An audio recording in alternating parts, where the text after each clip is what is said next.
Hello, Benny, Santiago. I'm not sure anyone else who's doing a greeting has been working with you at this office for as long as I have.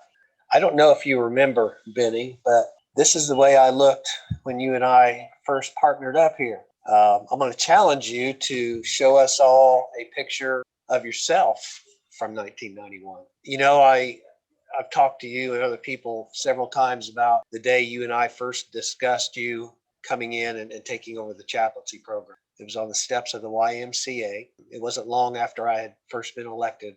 And you had said something to me in passing as I walked down the steps and you were walking up, asking me about the development of the chaplaincy program that I had been promising during the election time. And if you'll remember right, what I told you was, I said, Benny, I'll tell you the same thing I've told all the other ministers who've asked me about it. The door is open. I just need someone to step in and take over.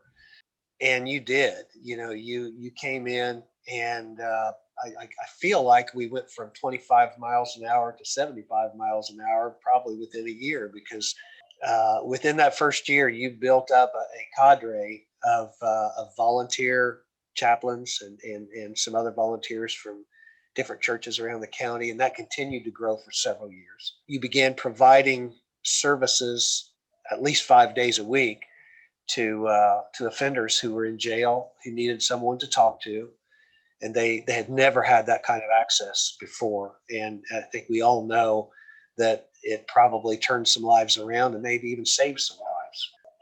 I will tell you that some things that haven't changed since that time, one of them is your jokes are still as bad and corny as ever. You still rib me about the location of your office. When you came in, I told you where your office would be, and that is in the basement, and you seemed a little offended by that at the time. And you still seem offended by that now, because I know you bring it up every chance you get. But seriously, you have grown the program here to a level that I don't think anyone could have anticipated. It's a program that we depend on in a variety of ways, not just for offenders who happen to be in jail, but you provide services to the deputies and jail staff, provide services to families of offenders. You've become a great community partner even outside of this sheriff's office. So you are definitely to be applauded.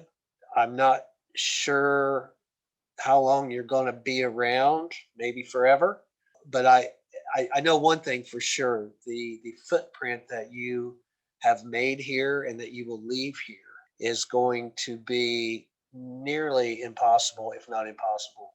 So happy 30-year anniversary. We love you, Benny. You've done a fantastic job.